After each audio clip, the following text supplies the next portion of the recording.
Mais attendez, qu'est-ce qu'elle fout là, cette dame? S'il vous plaît, monsieur. Monsieur, s'il vous plaît. Non, monsieur. Installez-vous, s'il vous plaît. Non, c'est impossible pour moi de m'asseoir. Parce que cette dame, c'est une sorcière. Une égoïste. C'est la dernière femme que moi j'ai envie de voir sur cette terre. Elle est très égoïste. Une sorcière, très méchante. Elle m'a fait assez de mal.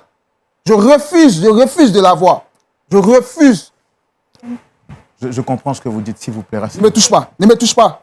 Ne me touche pas. Pardon. Écoutez, madame, s'il vous plaît, on va essayer de se rasseoir. Faites l'effort de vous rasseoir, s'il vous plaît. Monsieur, s'il vous plaît. Après l'emprisonnement de son mari, cette jeune fille a décidé de coucher avec son beau-père, c'est-à-dire le père de son mari. Quelles sont les raisons qui lui ont poussé à le faire? Je vous invite à découvrir cela dans cette vidéo. Merci. Choriste dans une église. Donc, ça fait 5 ans que vous êtes converti et au sein de votre assemblée, vous êtes choriste. D'accord. Alors, tout naturellement, si vous êtes ici, c'est parce que vous souhaitez trouver une solution à un problème. Mais quelle est la personne que vous souhaitez recevoir sur ce plateau aujourd'hui?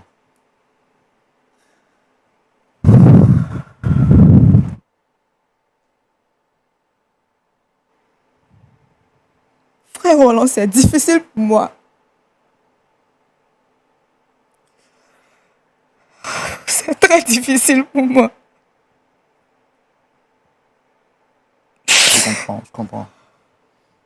Je comprends vraiment. Que le Seigneur vous fortifie, c'est pas facile, je le sais. Mais que le Seigneur vous fortifie.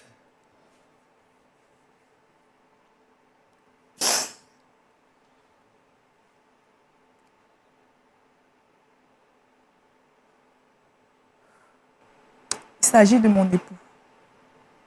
Monsieur Laurent. Ruben, s'il vous plaît. Donc, vous souhaitez rencontrer Ruben, Oui. votre époux.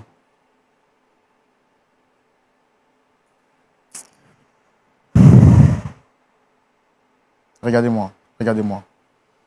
Écoutez, je sais que ce n'est pas facile, moi je comprends la situation que vous vivez actuellement, mais il faudrait que vous fassiez l'effort d'être forte. D'accord?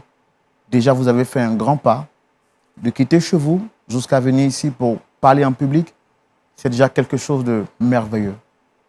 Et je voudrais que vous soyez fiers de cela. Moi, je l'ai dit, on n'est pas ici pour vous juger. On veut comprendre ce qui vous arrive et vous aider avec l'aide du Seigneur. Donc, faites l'effort d'être forte. On va traverser ensemble cette vallée de l'ombre de la mort. Vous n'êtes pas seul du tout, ok? Mais avant de convoquer votre époux sur ce plateau pour en parler avec lui, la Bible dit que lorsque vous avez des différends avec des personnes, il faudra d'abord aller vous-même. Ensuite, si la personne refuse de vous entendre, il faudra amener des témoins. Est-ce que vous avez cherché à résoudre le problème en privé avant de le convoquer sur un plateau télé?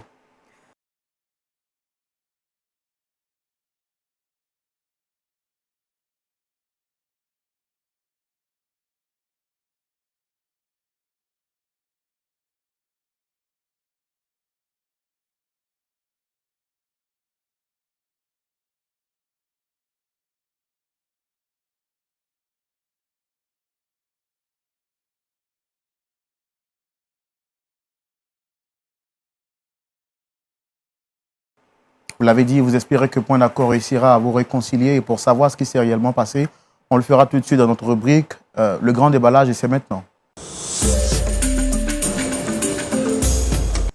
Voilà. Madame, je reviens à vous. Vous avez dit tout à l'heure que vous espérez que Point d'accord puisse vous aider à vous réconcilier, bien entendu avec l'aide du Seigneur. Mais qu'est-ce qui s'est réellement passé entre vous et votre mari?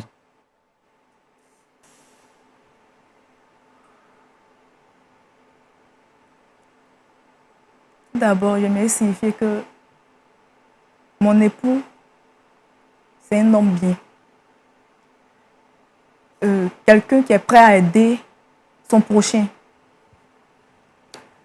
On s'est rencontrés à l'église où je suis choriste et lui musicien. Après quelques mois, nous sommes mariés. Et un jour, comme bonne famille, on était assis en train de regarder la télé avec mon enfant, pardon. sonna à la porte. Je vois, ce sont des policiers. Ils sont venus chercher mon mari avec une convocation. Mais mon mari a fait quoi? Ils n'ont pas cherché à comprendre. Mon mari aussi ne voulait pas les suivre. Avec l'enfant, tout ça, c'était devenu un peu vraiment gênant. Donc, ils ont emmené mon mari. Je me suis invertie vite, vite, et je suis partie au poste de police pour me voir pourquoi ils avaient emmené mon mari. Arrivé là-bas, on me dit que mon mari a fait un détournement de fonds. J'étais surprise. Je connais mon mari. Il ne peut pas faire ça. Donc après, je suis partie, on m'a laissé le voir. Je lui ai demandé, il a dit que non, il ne l'a pas fait. Il a même juré, il pleurait. Je lui ai dit que je crois en son innocence.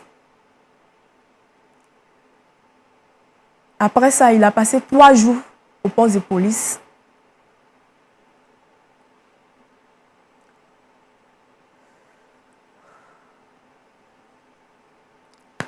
Ils l'ont déféré, jugé et condamné pour 5 ans de prison. À partir de là, ma vie a été basculée.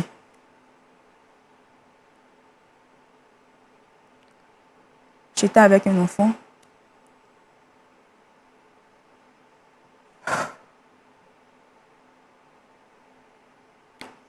Ça commençait à être difficile pour moi, même pour nourrir mon enfant. Il manquait même de la nourriture à la maison. Comme on le dit, c'est dans les difficultés qu'on voit les meilleurs amis. Je n'ai vu personne. Même les amis de mon mari, tous mes amis, tout le monde m'avait tourné le dos.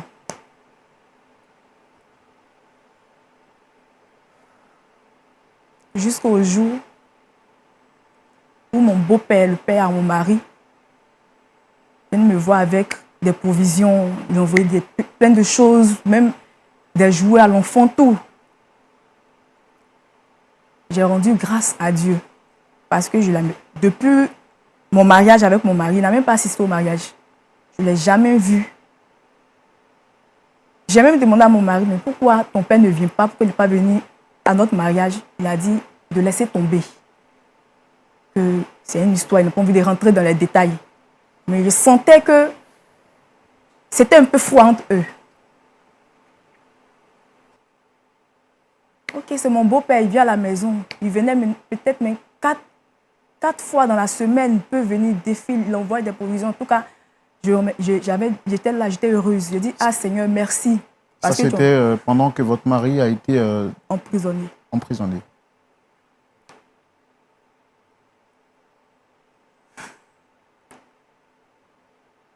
Jusqu'au jour...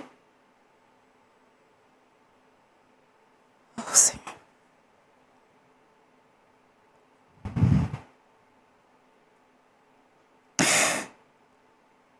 Oh. J'ai tellement honte de parler de cette histoire. N'ayez pas honte, nous on est là pour vous écouter, pour vous aider. Parce qu'on sait que c'est un moment difficile que vous traversez. Il n'y a pas à avoir honte. Si vous êtes là, c'est parce que vous reconnaissez un tort. Et en Afrique, on dit une faute avouée est à moitié pardonnée. Donc, nous, on n'est pas là pour vous juger. Qu'est-ce qui s'est passé par la suite? Dites-nous.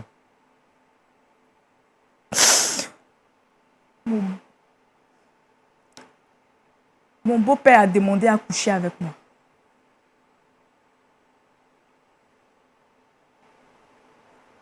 Attendez. Vous dites que votre beau-père a demandé à coucher avec vous?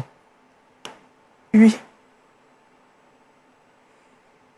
Il me disait que si je ne cédais pas, il allait tout couper. Il n'allait plus envoyer de nourriture, tout ça. Mais j'ai refusé. Il insistait jusqu'à ce que l'irréparable se produise. J'ai cédé. Quand vous dites que vous avez cédé, qu'est-ce qui s'est passé réellement? J'ai eu des rapports sexuels avec mon beau-père.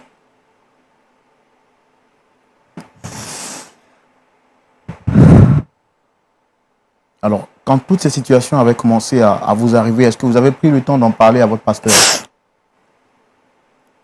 Non, j'ai pas pu. Il m'avait demandé de garder le silence. Puisque c'est un homme puissant et riche. Et je l'ai écouté.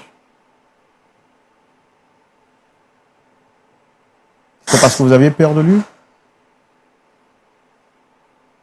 C'est un homme puissant.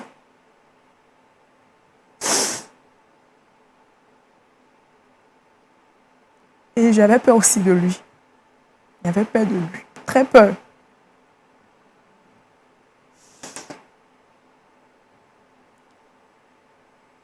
Suite à cela, on continuait à se voir et on couchait toujours ensemble. En secret.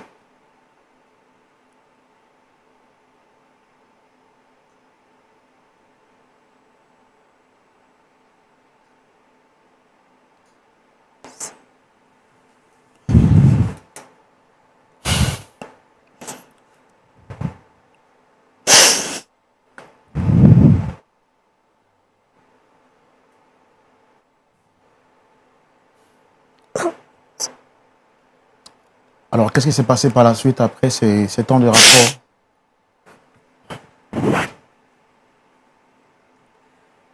Jusqu'au jour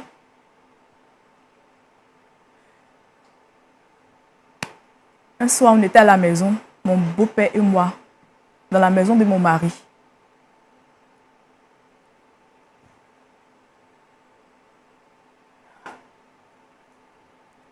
Et subitement,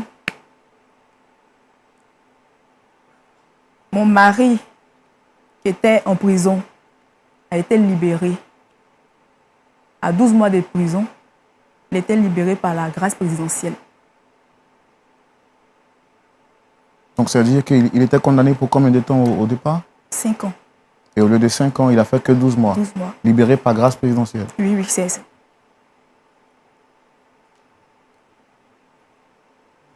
Voulant faire une surprise à sa famille, il s'est rendu chez lui à la maison. Chez nous, notre maison habituelle.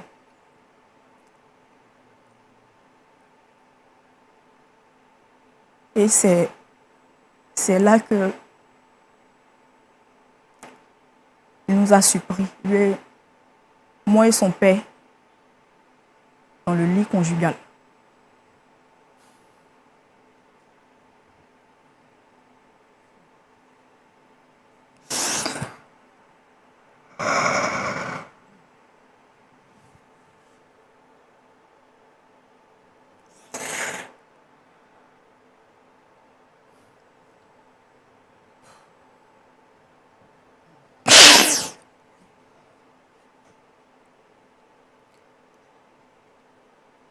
Et quelle a été sa réaction quand il vous a trouvé dans cette maison? Il était scandalisé et très déçu. Il est sorti en courant de la maison. J'ai couru après lui.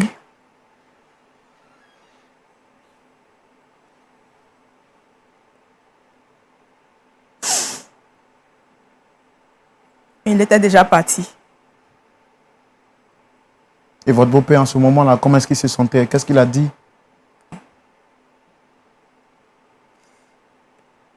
Il y avait l'impression qu'il s'en foutait au fait. Il me disait, Mélissa, laisse-le partir. Laisse-le partir, s'il ne veut rien faire avec toi, bon. Donc en fait, il avait fait ça pour lui faire mal.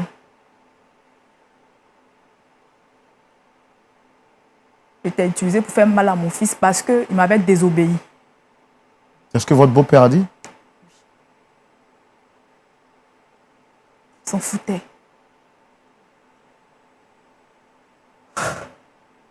Et comment vous êtes senti quand vous avez entendu cette déclaration de votre beau-père? Choquée, embarrassée. Et j'avais honte de moi-même. Parce que j'ai trahi mon mari.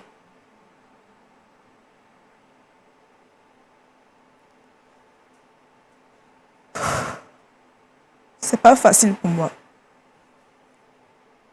Et là, aujourd'hui, qu'est-ce que vous souhaitez lui dire quand vous le convoquez sur le plateau pour lui, pour échanger avec lui? Qu'est-ce que vous souhaitez lui dire exactement?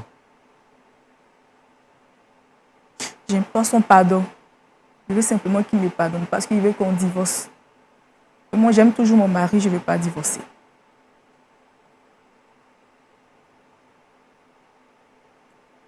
Je ne veux pas divorcer. Et c'est quand la dernière fois que vous l'avez vu de visu, physiquement, vous l'avez vu de visu, je veux dire physiquement? Je ne me rappelle pas trop, mais ça date d'un peu longtemps. Et si ce soir, il refuse de vous accorder le pardon, quelle sera votre réaction? Déçue, mais au moins j'aurais essayé. Alors, nous, on a tout fait pour entrer en contact avec votre époux. On va le faire revenir tout de suite. Mais est-ce que vous êtes prête à l'affronter là dans les yeux pour lui demander pardon? Est-ce que vous êtes prête, après tout ce temps, à le revoir et lui regarder droit dans les yeux? Oui. Oui. C'est difficile, mais je vais essayer.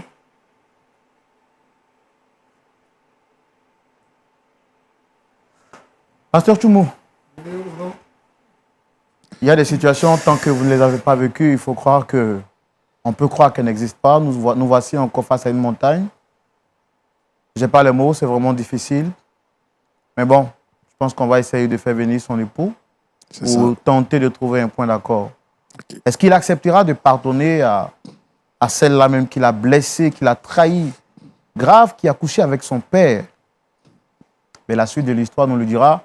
Public, merci de recevoir l'époux de Dame Mélissa sous vos applaudissements, s'il vous plaît.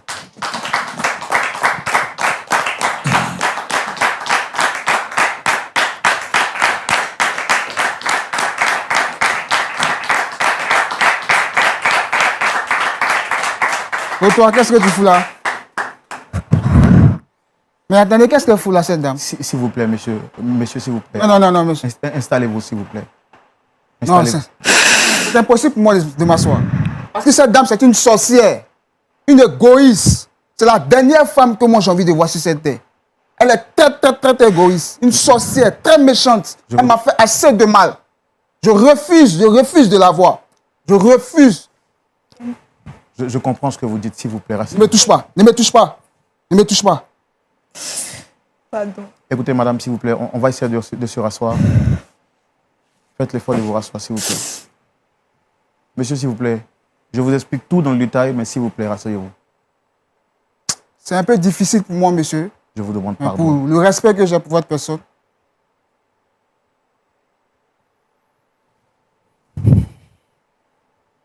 Déjà, merci beaucoup. Merci d'avoir répondu à notre appel. Alors, vous êtes sur le plateau de Point d'accord. C'est une émission qui tente de trouver des solutions à des problèmes difficiles.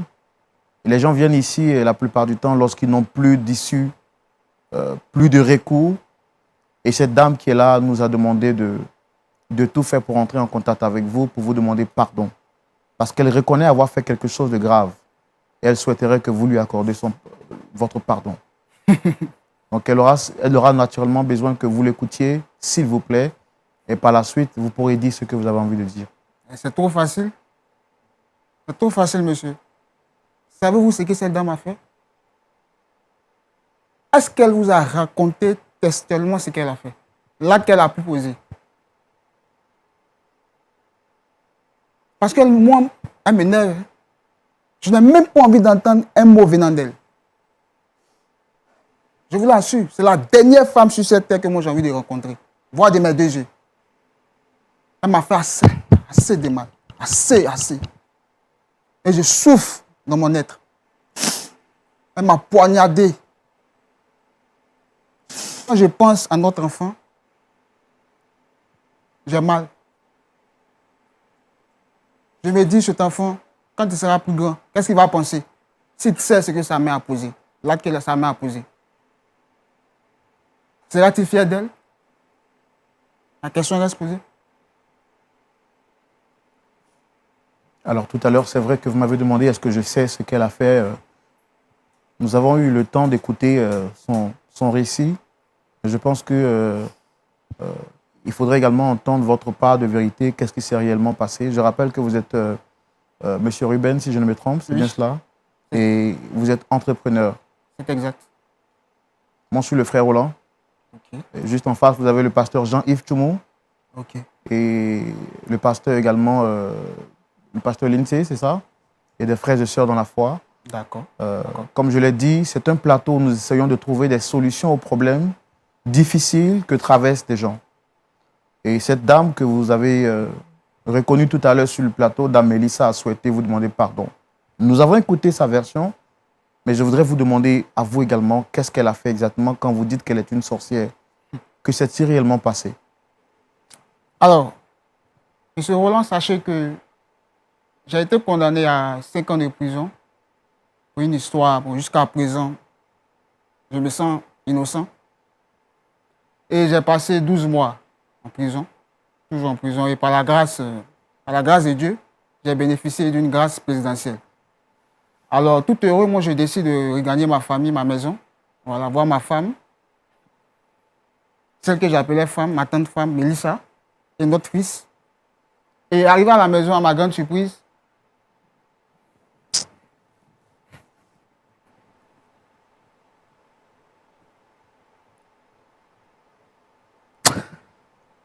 jusqu'à présent, je n'arrive pas à croire. Je n'arrive pas à croire. J'ai surpris ma propre femme, Mélissa, dans notre lit conjugal avec mon père. Je dis bien mon père.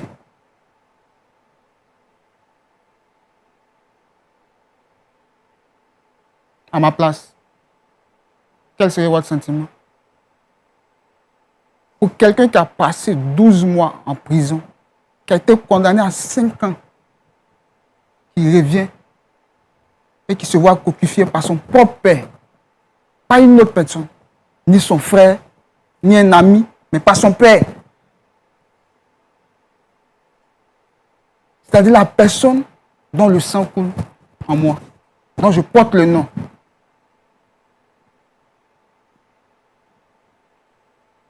Vous savez, par moments, il m'arrive de parler seul dans la rue. Parce que bon, après avoir parlé au pasteur et à la famille, ils m'ont dit de me calmer, mais la blessure, elle est profonde.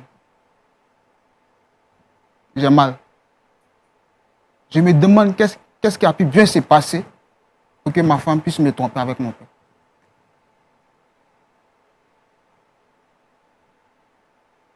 Mais je me dis, est-ce que me suicider pourra arranger la chose? Laisser notre enfant orphelin de père. L'enfant, il est petit, il ne sait rien. Non, jusque-là, moi, j'attends vraiment de savoir qu'est-ce qui a pu bien se passer. Et quelle a été votre réaction à la suite de cette mauvaise surprise? Après avoir vu l'acte, je n'ai pas dit un mot. Je suis sorti de la maison, tout triste. Et quelques jours plus tard, je suis allé voir le pasteur, la famille de cette dame, pour leur dire que moi, je ne veux plus d'elle. Que c'est mieux qu'on divorce et l'enfant, on pourra s'occuper de lui. Moi, je trouve que c'est la meilleure solution.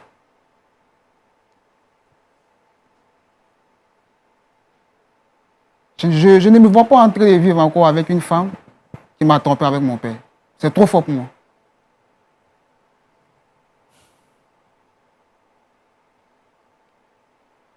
Dame Mélissa, vous avez demandé à faire venir votre époux.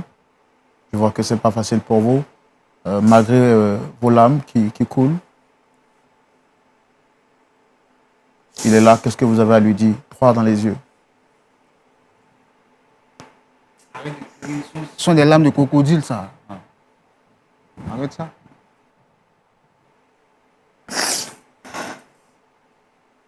Mélissa, Je voudrais demander pardon à mon mari. Je t'ai dit de ne pas me toucher. Arrête ça, arrête. C'est pas ma faute. C'est la faute de ton père. Tu es sûr de toi? Il m'a utilisé pour te faire du mal. C'est pas ma faute. Je ne voulais pas le faire. Donc, vas-y, raconte. Tu as commencé. Fais pitié. Frère, à cause de Dieu. Tu sais, je t'aime toujours. Je ne veux pas qu'on divorce. Je t'en supplie.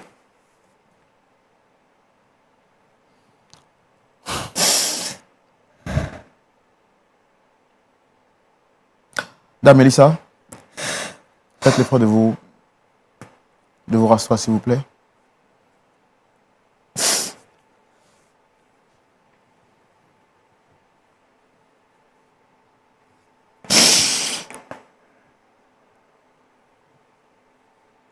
Alors, est-ce que vous lui avez dit ce que vous m'avez dit en privé avant qu'il n'arrive? Concernant l'acte de son père, qu'est-ce que vous m'avez dit en privé?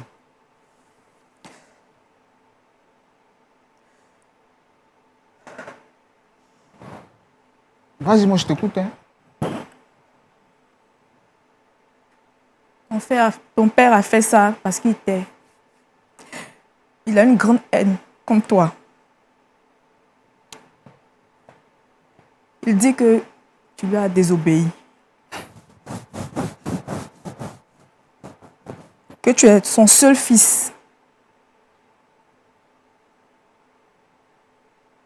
Il voulait que tu sois à la tête de son entreprise, mais tu as refusé. Tu lui as tenu tête.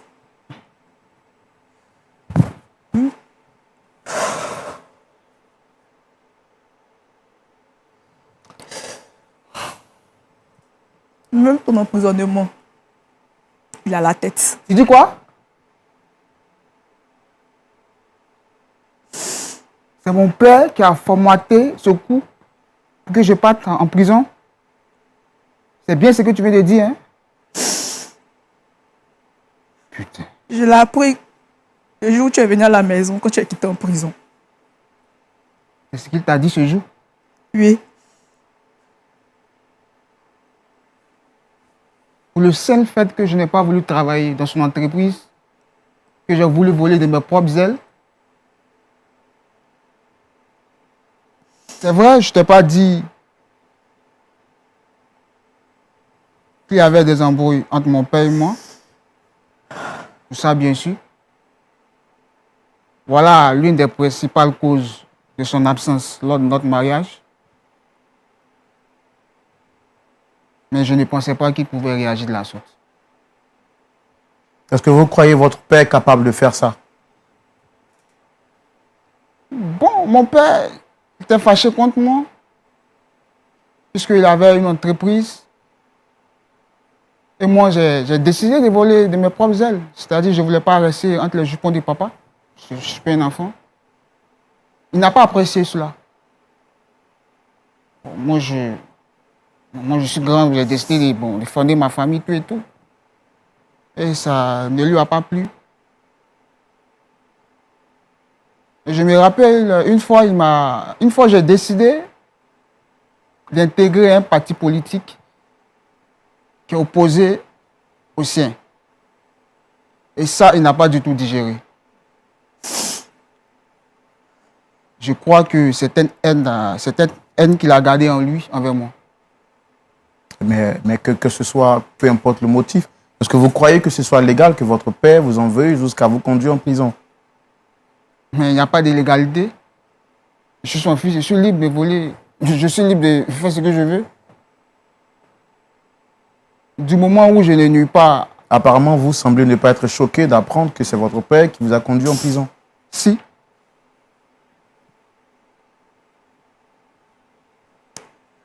Ça aurait pu être quelqu'un d'autre. mais Est-ce que pas vous lui. croyez votre père capable de le faire? C'est difficile. C'est difficile. Mais comme je vous l'ai dit, quand je me ressasse certaines choses dans le passé, j'ai un pansement au cœur qui me dit que vraiment, il est capable de faire cela. Et si ce que ma femme dit est exact, alors vraiment, c'est inhumain de sa part.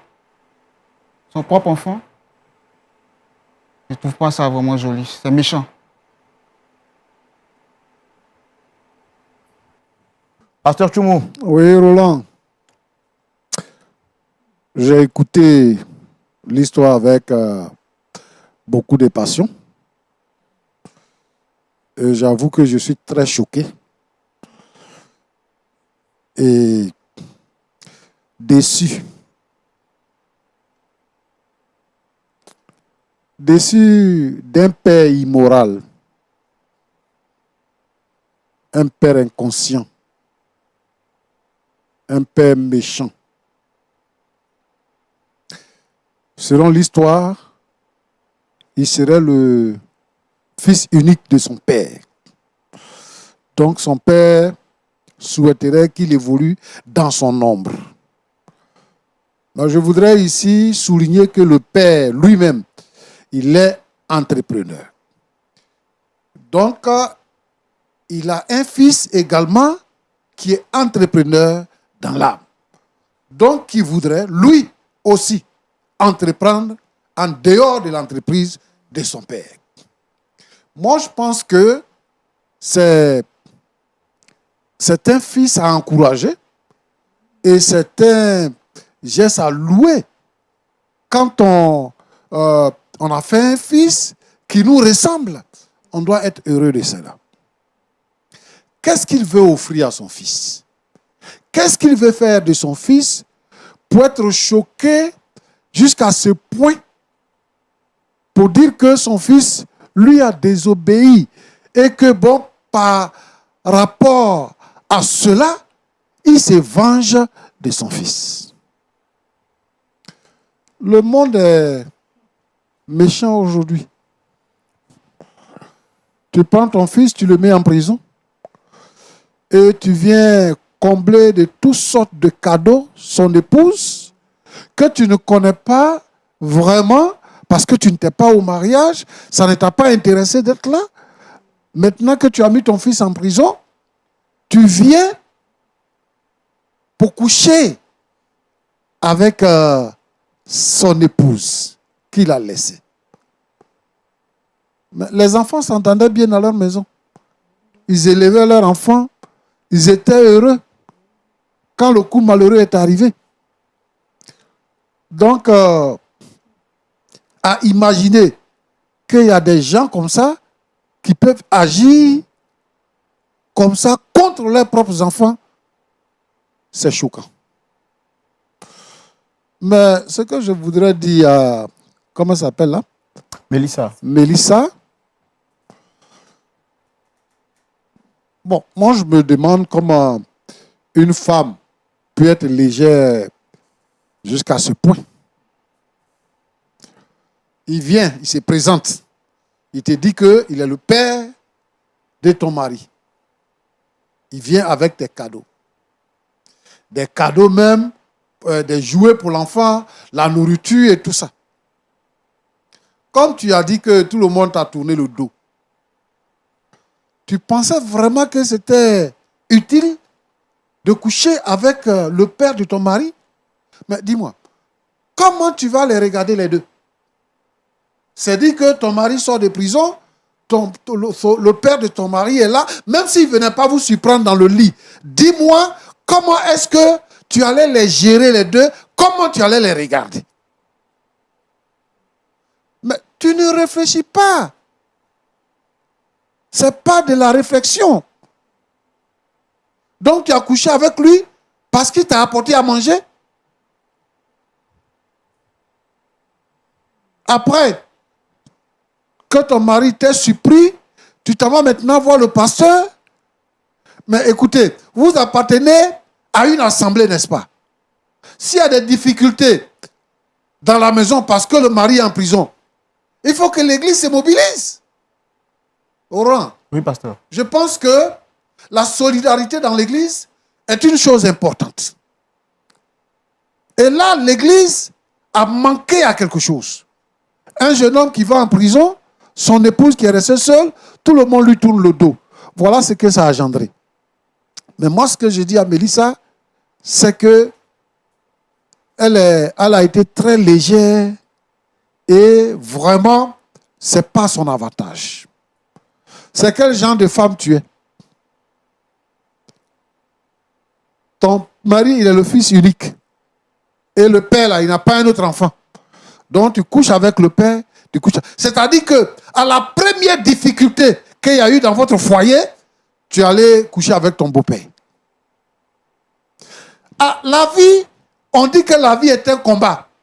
Donc, dis-moi, chaque fois qu'il va y avoir une difficulté, tu vas coucher avec un autre homme. S'il y a une autre difficulté, tu vas coucher avec un autre homme. Pourquoi? Tu pouvais dire à ton père, tu pouvais dire à ton pasteur, tu pouvais dire à ta mère que voilà ce qui se passe. Tu peux même déménager, aller habiter chez tes parents, puisque ton mari est en prison. Mais tu ne fais pas tout ça. Tu acceptes de coucher avec le père de ton mari dans votre lit conjugal. C'est-à-dire qu'il a remplacé ton père. Il a remplacé ton mari. Et si tu avais enceinté? Tu vas faire enfant avec le père et le fils? Non, ma petite. Moi, je ne suis pas d'accord avec ça là. Même si on dit que tu souffres. Même si on dit que tu es démuni. Il y a des femmes qui ont des problèmes. Mais tu es venu dire que tu es chrétienne, ça fait 5 ans. Une chrétienne qui vit dans la foi, qui connaît le Seigneur Jésus-Christ, qui sait qu'il peut avoir des difficultés, qui peut les surmonter. Bon, je pense qu'il y a quelque chose dans ta vie que tu dois revoir et que tu dois te repentir. Véritablement. C'est bon de demander pardon, mais il faut que toi-même, tu te repentes. Parce qu'avec le sexe, tu as un problème. Et il faut que tu te repentes. Mon fils, que Dieu te bénisse. Tu sais que dans la vie a plusieurs facettes. Hein. Il y a des choses même qu'on ne peut pas croire qui existent, qu'on ne peut pas concevoir, mais qui existent véritablement. Ce que je veux te dire, c'est que quand tu as un ennemi, quelle que soit la couleur de ton ennemi, c'est ton ennemi. Pourquoi les sorciers tuent les enfants? Parce que leur enfant devient leur ennemi. Tu es prêt à tout pour détruire ton ennemi. Et quelle est l'arme fatale pour détruire son ennemi? C'est ta femme. Si tu es heureux avec ta femme, quelles que soient les difficultés, tu vas les surmonter. Mais si tu as des difficultés avec ta femme, tu auras un mauvais rendement dans tout ce que tu feras. Et tu as utilisé un terme tout à l'heure pour dire que tu as pensé à votre enfant. Sinon, est-ce que se suicider était la meilleure solution? Déjà, tu penses au suicide. Alors que celui qui est chrétien qui se suicide, il va en enfer. Et donc, quand les gens disent que je souffre trop, et puis il va se suicider pour mourir comme ça, il va avoir la paix. Non, tu n'auras pas la paix, tu vas en enfer. Donc avec cette histoire-là même là, tu n'auras pas la paix. Pour que toi tu aies la paix, cela dépendra de toi-même. Il faut retenir que ce qui s'est passé, c'est vrai, ta femme a été légère, mais ta femme là, elle a été soumise à une pression très haute. Étant seule, elle n'avait pas de défenseur. Il n'y avait personne pour lui donner un coup de main pour surmonter la tentation. Elle a succombé. Mais depuis que tu es sorti de prison, elle est toute confuse. Elle est remplie de honte. Elle est remplie de chagrin. Toutes sortes de difficultés s'abattent sur elle. Et le monsieur, il a abandonné. Parce qu'il lui a dit, laisse-le partir. Parce que c'est moi qui l'ai mis en prison. Et j'ai couché avec toi pour lui faire mal. Pour vous séparer. Pour que tu souffres. Et c'est ce qui se produit actuellement. Moi, je pense que quand on sait qu'on a un ennemi commun, il faut se mettre ensemble pour le combattre. Si on se met ensemble pour le combattre, c'est fini. On va remporter. Lui, il a commis un acte pour te détruire. Toi, tu n'es pas un destructeur. Tu n'es pas comme lui. Moi, ce que je te demande, c'est que tu pouvais ne pas le savoir. C'est-à-dire quand tu es sorti de prison, là, si tu ne l'avais pas trouvé à la maison, et que ta femme, que tu étais dans la maison, il ne pouvait plus venir, donc ta femme ne t'avait pas dit qu'il s'était passé quelque chose comme ça, et tout ça, tu pouvais ne pas le savoir. Il y a des gens, il y a des foyers qui sont là, et puis les hommes trompent leurs femmes, les femmes trompent leurs maris, mais ces personnes-là ne sont pas au courant, jusqu'à ils vont dans la tombe avec ça. Mais quand il regarde sa femme est une femme fidèle, quand il regarde son mari est un homme fidèle. Dieu a révélé cela pour que tu le saches, et que désormais, tu saches marcher. Parce qu'après ça, c'est la mort qui allait venir. Moi, je pense qu'il faut te mettre avec ta femme. Il faut lui pardonner ce qui est arrivé. Dans la vie, tout peut arriver. Et ça, c'est arrivé. Mais vous pouvez surmonter. Si tu la laisses là, tu gagnes quoi? Tu vas gagner le chagrin. Tu vas gagner la douleur. Mais tu peux abandonner. Tu peux renoncer à la colère. Tu peux renoncer à la douleur. Tu peux effacer de ta mémoire la trahison de ce qui est arrivé. Pardonner à ta femme et recommencer une nouvelle vie. Je veux dire quoi? Que le monde d'aujourd'hui, les gens ont refusé de marcher avec le Seigneur Jésus-Christ. Les gens ont rejeté Dieu. Et les gens ont remplacé Dieu par le mal. Ils appellent mal bien et ils appellent bien mal. Aujourd'hui, tu vois les homosexuels, tu vois les lesbiennes, tu vois les gens qui couchent avec les enfants, des pays développés qui veulent même voter des lois pour ne pas que ce soit un crime de violer une femme. Alors, le monde est détruit. Ouais, ce que nous voulons enseigner aujourd'hui, c'est de dire aux chrétiens d'être vigilants. C'est de dire aux uns et aux autres d'être vigilants parce que le diable est déchaîné. Et le diable n'a pas de couleur. Il utilise tout le monde. Il peut utiliser ton frère, il peut utiliser ta mère, il peut utiliser ton père, il peut utiliser ton pasteur, il peut utiliser ton ami intime. Et son but, c'est de détruire. Il voulait détruire un foyer. Et aujourd'hui, beaucoup de foyers sont en danger de destruction. La plupart des gens qui nous appellent, c'est pour dire que je veux divorcer, je veux divorcer, je veux divorcer. C'est ce que le diable veut. Et nous disons ici, non au divorce. Nous ne voulons pas le divorce. Merci. Quelle que soit la faute, il faut pardonner. Parce que nous ne sommes pas comme les autres. Nous sommes chrétiens. Alors moi, je t'appelle parce que ta femme est venue nous voir. D'abord avec beaucoup de difficultés. Elle-même, elle a honte de prononcer ce qu'elle a dit. Mais venir sur un plateau de télévision pour pouvoir dire ce qu'elle a dit, pour demander ta clémence, parce qu'elle a dit qu'elle a tenté dehors, avec le pasteur, ça n'a pas fonctionné. Et elle pense qu'ici, ça peut fonctionner. Nous disons non au divorce, et nous disons oui au pardon. Et nous disons oui à la présence de Dieu dans les foyers. Alors, je voudrais que vous puissiez entendre mon message et changer votre position. Que Dieu vous bénisse. Merci beaucoup, pasteur Tchoumou. Vous avez dit, nous disons non au divorce, nous disons oui au pardon. Et le pasteur l'a dit, il faudrait que vous puissiez, il souhaiterait que vous entendiez son appel pour pardonner. Je voudrais vous redonner la parole, très cher messieurs, pour savoir qu'est-ce que vous avez à dire à la suite de ce que le pasteur Tchoumou vient de dire. Monsieur Roland, j'ai écouté avec beaucoup d'attention les conseils et les propos du pasteur. Mais j'aimerais dire au pasteur que je vais prendre un sacré temps pour réfléchir. Il a dit beaucoup de choses qui sont vraies, mais actuellement, moi, je suis sur le choc. Donc, j'avais réfléchi, voilà, pour cerner les contours de toute cette affaire. Parce que quand je pense à notre enfant, j'ai un peu mal. Voilà, je me sens vraiment blessé. Mais néanmoins, je vais réfléchir et lui revenir. Ça, c'est mon dernier mot. Merci d'avoir regardé la vidéo jusqu'ici. J'espère que nous avons tiré de bons conseils de la part du pasteur Kumou. Et que ce conseil, nous pourrons, c'est plutôt ces conseils. Regardez ensemble cette vidéo et dites-moi en commentaire ce que vous pensez à du mieux comportement de cette dame envers cette Merci petite qui est et supposée restez être sa connectés maman. en vous abonnant, en activant la cloche de notification et aussi de liker. Chaque jour, nous publions une vidéo. En attendant la prochaine vidéo, portez-vous bien et que le Seigneur vous garde. Merci.